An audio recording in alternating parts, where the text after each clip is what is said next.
Hello, my beautiful friends. How are you today? It's Suzanne. I am very inspired by the podcast that we are about to do together, that you are joining right now, because this was the changing point in my life. This awareness and understanding was the beginning to my whole entire life being in alignment, on purpose, full of joy. And I'm going to share with you the understanding behind that and how you too can access this for yourself, which to me is the whole meaning of life. So let me start by congratulating you for being here. And again, this is the Ask a Death Doula podcast. My name is Suzanne O'Brien, and I want to ask this question to you. Have you ever asked yourself, there must be something more? There has to be something more to this whole journey, what is life about? Why am I not happy?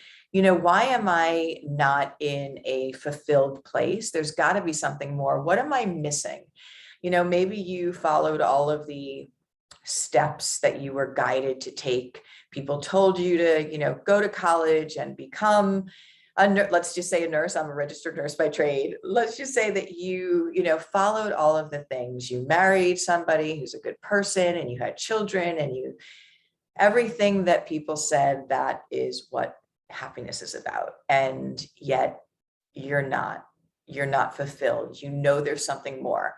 This is exactly what my life was like. So I think, again, I've done a lot of research and studying and a lot of my own work, my own growth, personal work, but working with those at the end of life has taught me everything about life and how to live.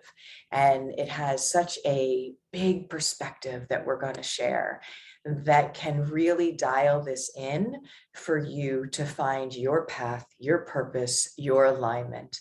So today is a very inspiring segment, and I think it's wonderful that we share this, because what I gather and what I know from the feedback is that we're all looking for that, right?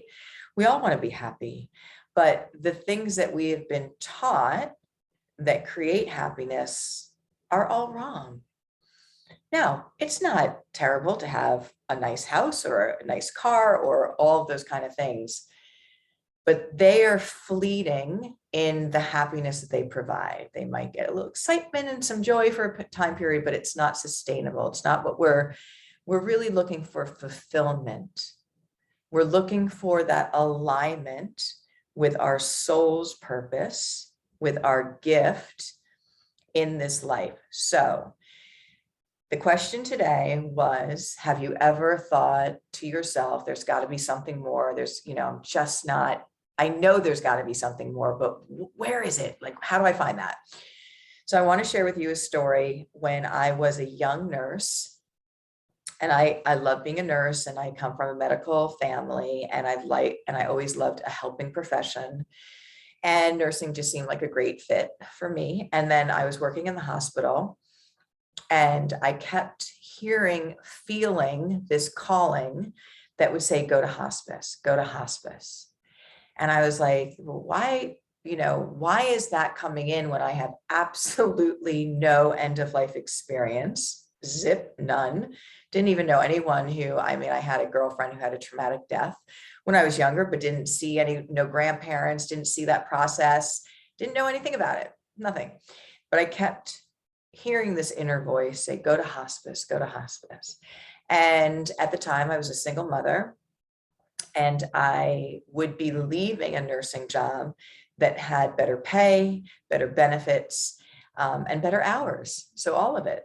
So would you risk that? Would you risk that quote unquote security to go into an area of nursing that you have no experience in, because something inside of you is calling this? And here's what I want to share with you is that up until that point, life, has its ups and downs for all of us, right? And there are periods that, were good, and there are periods that were really challenging. And I just did not hit yet that everyday inner peace. Let's call it an everyday inner peace. And I knew that there was more to this life's journey. And that all of the things I was doing up until that point, making decisions, didn't work, right? Yeah, there were periods of it. I liked being a nurse, but it didn't click where I was nursing. It didn't fit in 100%. I knew there was more. So I said this to myself. I said, I don't know what this is, but I'm just going to trust this. I'm just going to see where this leads to, because I haven't been able to figure it out and to get it right, what I've been doing, right? So let me just trust this. It took me at least three times to apply, to get into hospice at the time. And the very first day that I went out to see hospice patients, I knew I was in the exact place I was supposed to be in my life. It was like a piece of puzzle fitting. And I go, that's it. That's what this is.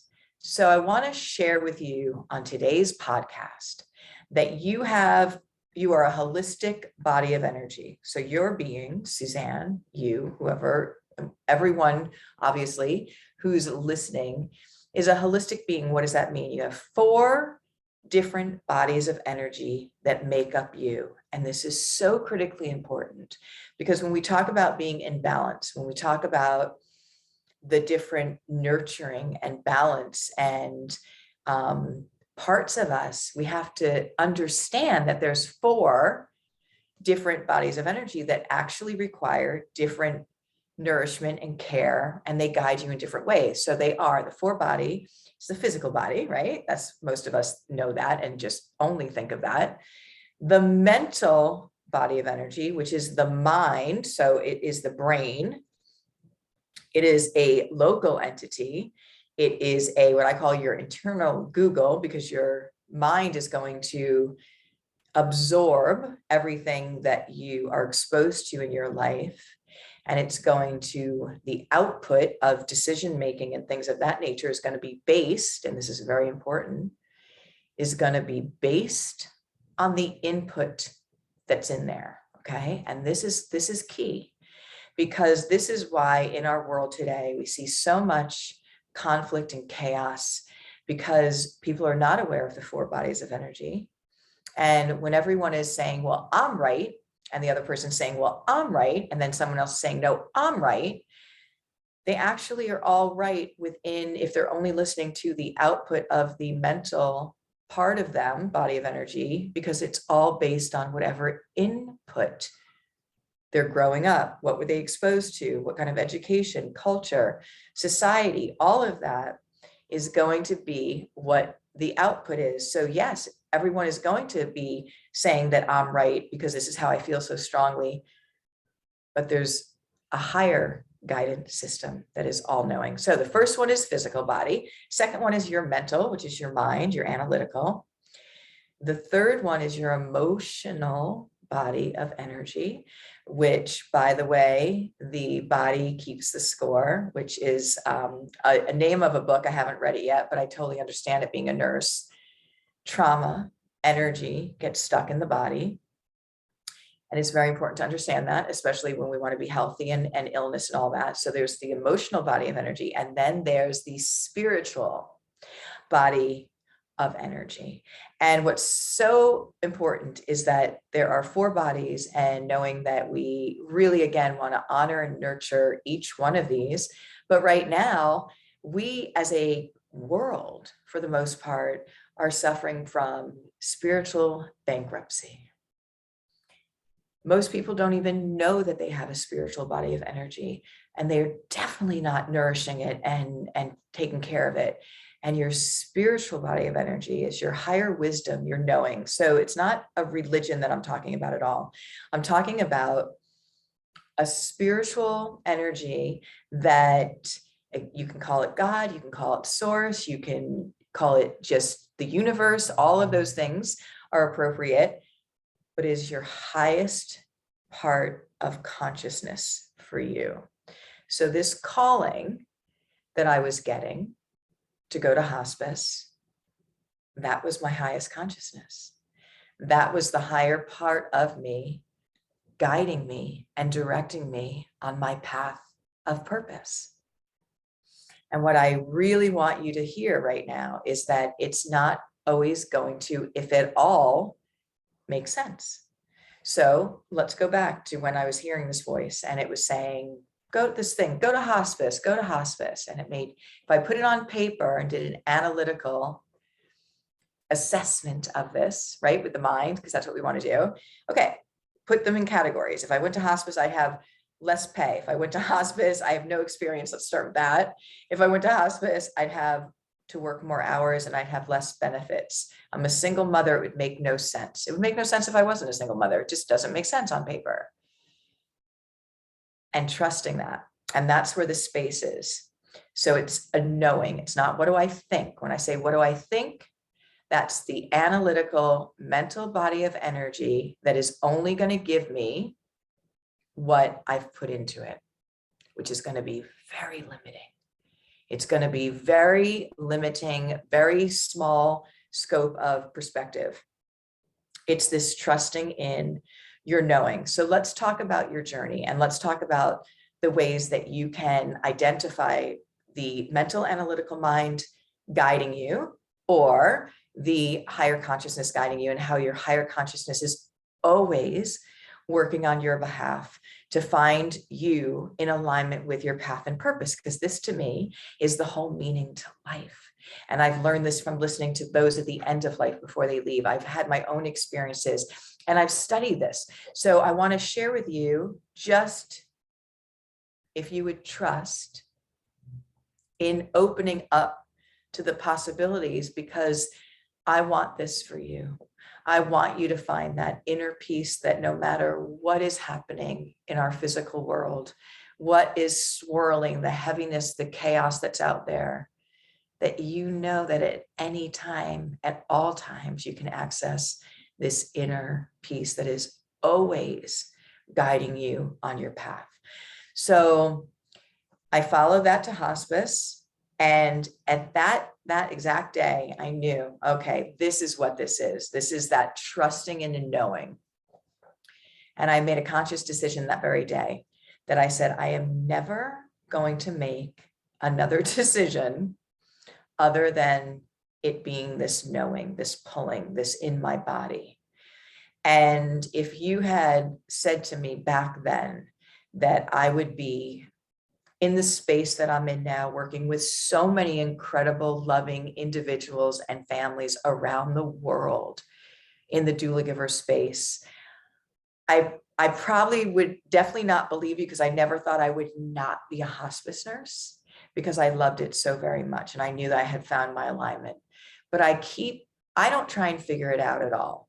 I just keep showing up with that intention to be of the highest service for myself and for the universe in whatever way is presented to me. Remember that knowing.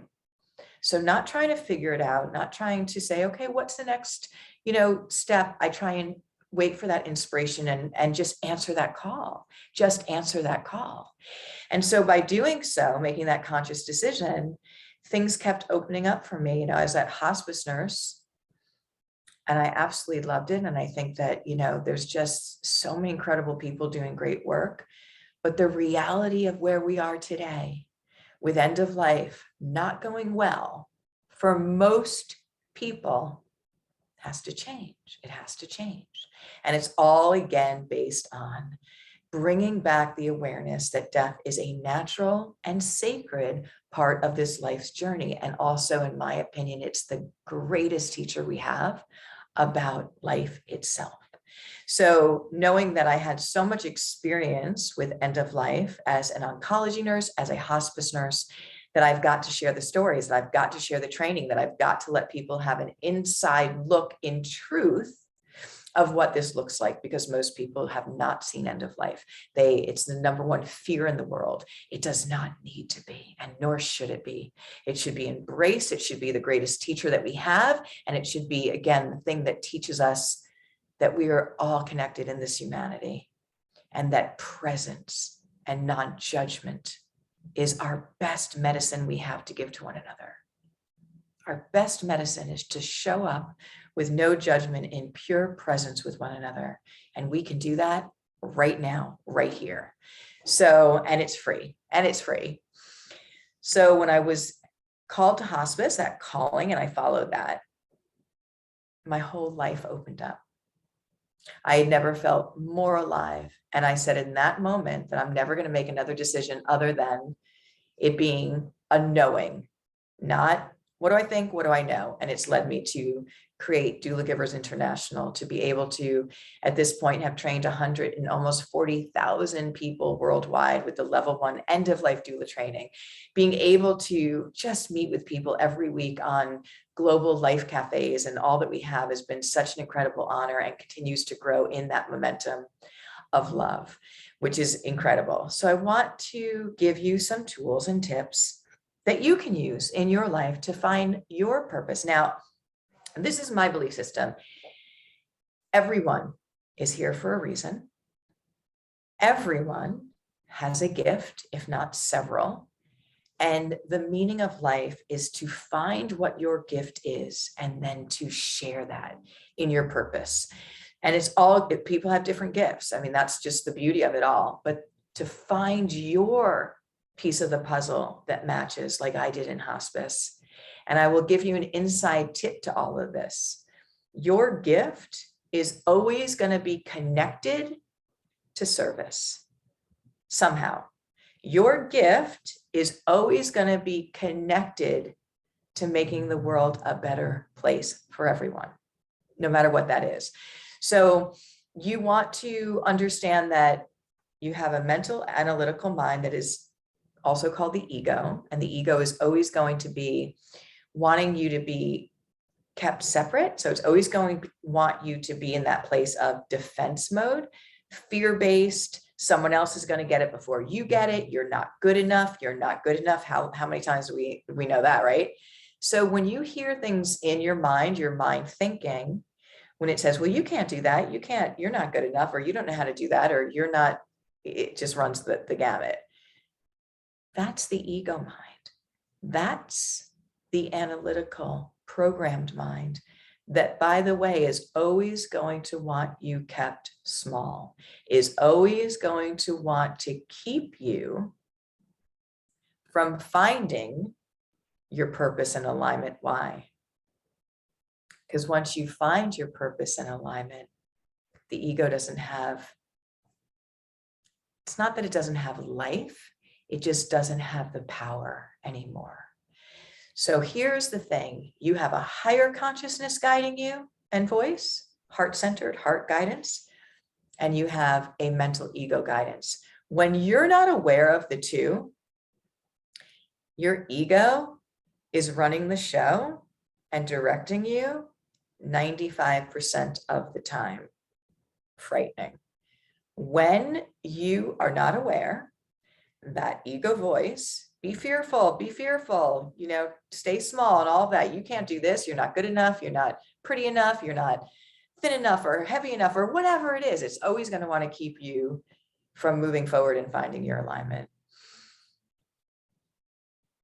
You have to know that there's two voices. And also, here's the other thing about energy and physics, is that whether you want it or not, when you put out a signal, let's say it's a signal because everything is energy. So let's just say I'm having a loop, my reel, okay, is saying, you just can't, you're not going to ever be able to do that. You can't do it. You can't do it. You can't do it every day. You're not good enough. You're not good enough. That signal is being sent out into the world, and that the universe, in its law of universal laws, wants to give you what you're asking for and wants to match it. So here's just a changing of the game right here. When you're unaware, again, of the ego mind, and that when you are hearing negative, you're not good enough, and you're sending out that signal's going to come back to you that, yeah, I can't do that. If you're like, no, I can't become let's just say a doctor. You can't become a doctor. You're not smart enough. You're not I keep hearing, I can't become a doctor. Okay, the universe is like, you can't become a doctor, so you're not going to become a doctor.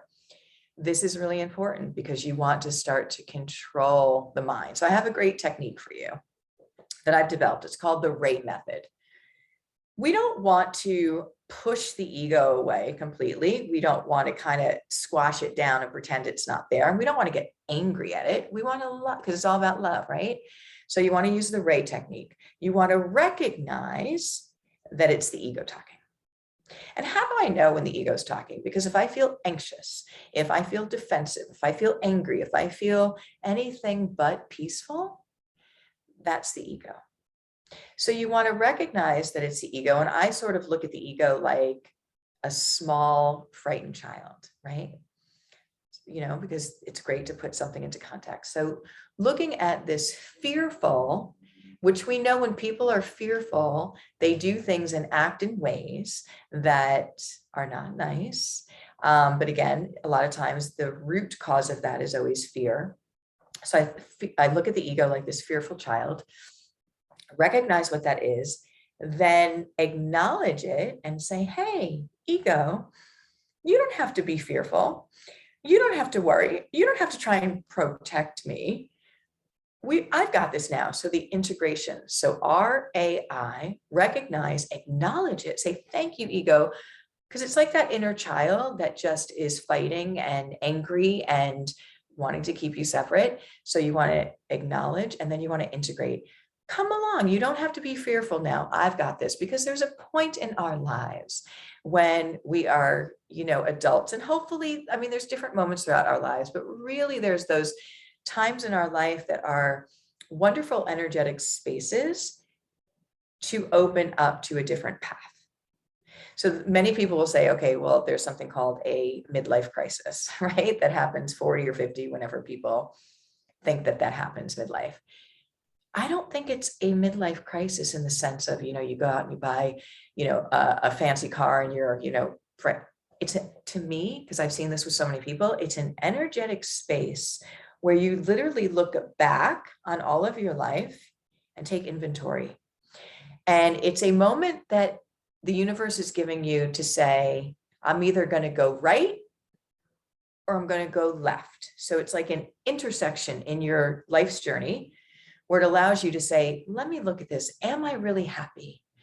With what the work I'm doing, with the people that are around me, am I contributing? Am I making a difference? Because this is really organically what comes up for us, is wanting to contribute, wanting to, again, make the world a better place because we're in it. We want to find that gift and we need to share that gift.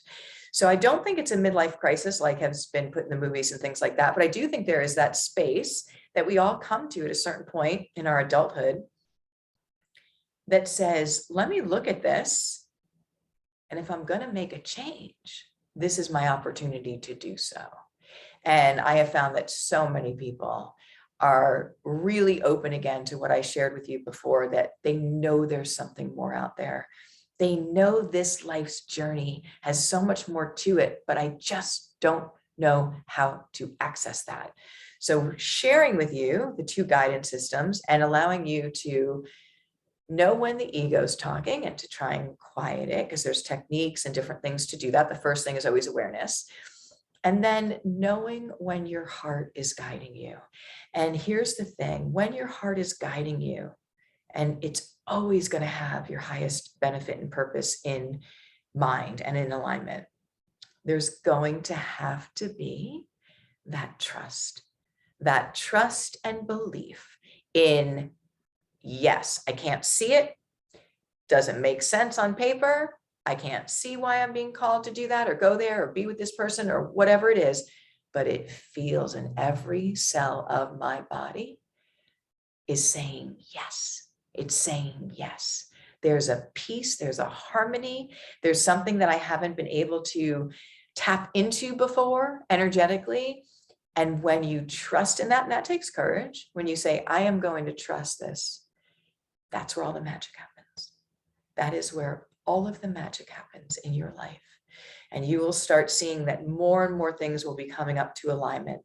So in a world where the physical world is very heavy right now and full of so much chaos, and again, one of the belief systems that I have is that because we don't have the 4 bodies of energy and really that knowledge known, when we don't have end of life as our greatest teacher about life, about humanity, about presence, about gratitude, compassion.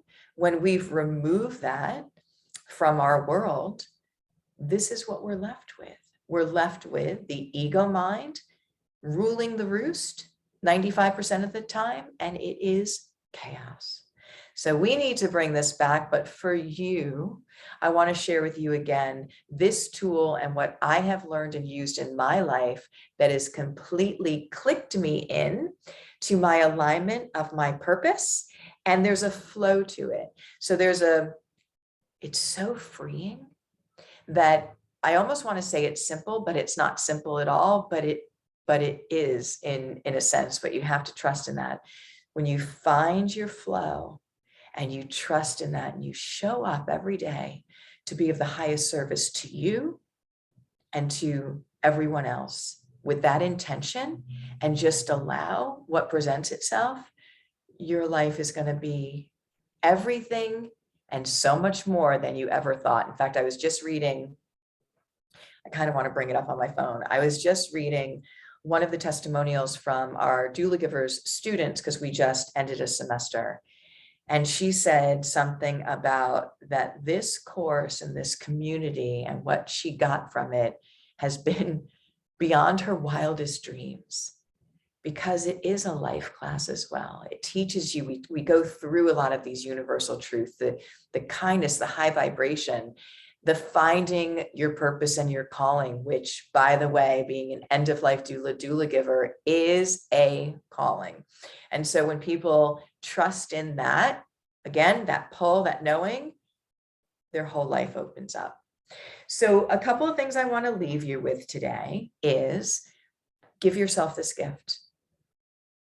Give yourself an opportunity to hear your heart guidance, to know the difference, and then the courage to step into that, to just see what that does for you. Because I promise you, that is where the magic happens. How do I know, again, when something is right? How do I know when something's wrong? You might have heard the expression that rejection is God's protection. Okay, so I kind of like that one. That's good. But there's also many things that happen in our lives that have been our greatest teacher about that spiritual evolution. And so one of the things I want to share with you is that the two people that were part of my journey that hurt me the most, that I had the most pain from in my life's journey, were my greatest spiritual teachers. Now, did I know it then? No. Did I know it right after the fact? No. It took years. It took years of growth and process and reflection and my own mistakes, making my own mistakes, and then getting to a point of looking at it from a higher heart-centered perspective and being able to forgive, because there was lots of anger and with the pain, and then seeing the truth in what the learning for me was in those experiences. And so again, I actually thank people for coming into my life and being able to be the greatest teachers about life and spiritual growth and forgiveness and the big picture here. So is it a process? Of course it is, but it is absolutely all part of this journey.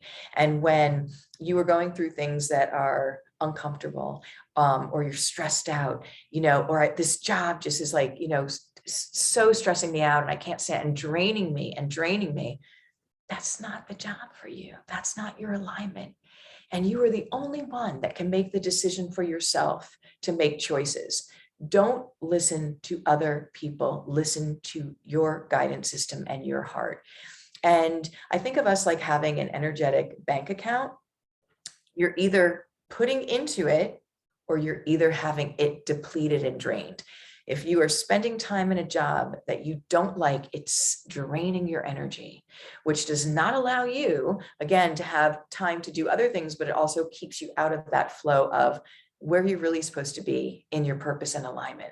So if you don't feel energized with what you're doing, if there are people in your life that don't make you feel good, that don't lift you up, that are draining your energy, It is time to think about letting them go, because all of those things, again, are going to keep you out of your path and purpose. And there are people that need you. There are people that are waiting for your gift that you have and that you need to share with the world, whatever that means. And even if it's that you are just the most joyful individual that is so positive, that shows up every single day with no judgment, with presence, with love, with compassion to others. Wow, what a gift that is. What a gift that is. And that's something we can all give.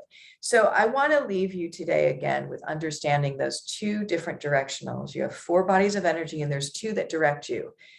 You are the physical body, the mental body, the emotional body, which, by the way, we'll do a whole segment on the beautiful forgiveness and the power that that allows us to free us, and the spiritual body. And it's your mental mind that is guiding you 95% of the time, ruling the roost, making decisions for you, actually really keeping you separate. If we don't know that that's what that is, and that is only based on what input you had in your world. Okay. So it's very limited, and it's always going to be wanting to keep you separate.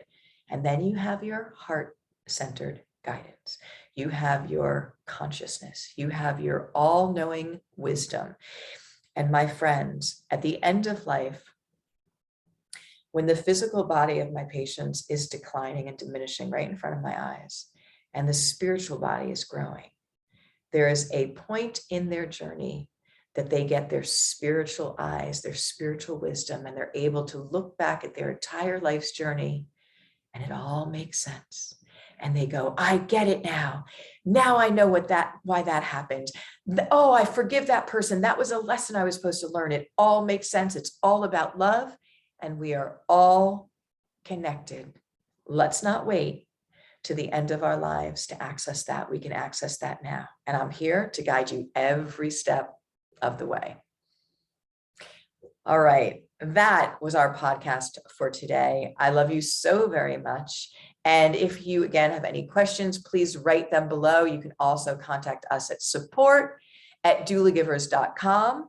I am wishing you a beautiful rest of your day. Thank you so much for being here. It is, again, with non-judgment, with pure presence, when we show up with each other, that is where we can change the world. Thank you so much for being part of it. I love you. Have a great day.